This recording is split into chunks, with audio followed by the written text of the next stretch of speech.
सेवारो नमस्कार good morning. तपाईँले यो स्थानको भ्रमण गरिसकेको हुनसक्छ र छैन भने पनि यो चाहिँ सिन्धुवा बजारको सेल्फी जोन हो र आज मौसम राम्रो खोलेको हुनाले यस ठाउँको दृश्य एकदमै मनमोहक, आकर्षक अनि सुन्दर देखिएको छ।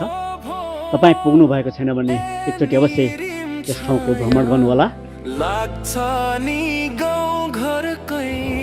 अहिले चाहिँ हामी मिन्चाम नगरपालिकाको बसन्तपुरमा पुगिसकेका छौँ र यहाँ पनि सुन्दर लाली गुराँसको एकदमै मनमोहक मूर्ति बनाएको रहेछ। वाह, कति राम्रो, जति हेरे पनि मनै नभने दृश्य।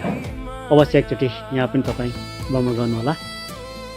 यो स्थान गुराँसको राजधानी तिन्जुरे मिल्के जलजले क्षेत्र अन्तर्गत पर्दछ।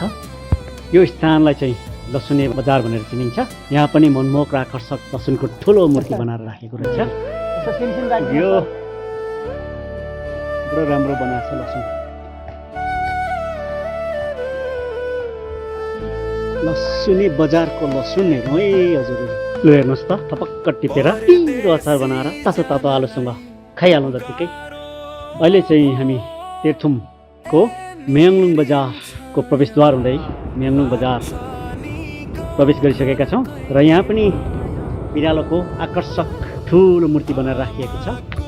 म्याङको अर्थ बिरालो र लुङको अर्थ ढुङ्गा अथवा बिरालो ढुङ्गा भएको अवस्था। यस स्थानको नाम म्याङलुङ कसरी रहन गयो भन्ने कुरामा चाहिँ यहाँका स्थानीयहरूबाट चाखलाग्दा किंवदन्तीहरू सुन्न पाइन्छन्। कुनै दिन उक्त किंवदन्ती पनि राख्ने कोसिस गरौँला। र अहिलेलाई चाहिँ भिडियो कस्तो लाग्यो हेरेर प्रतिक्रिया दिनुहोला भन्दै हस्त सेवारो नोगेन।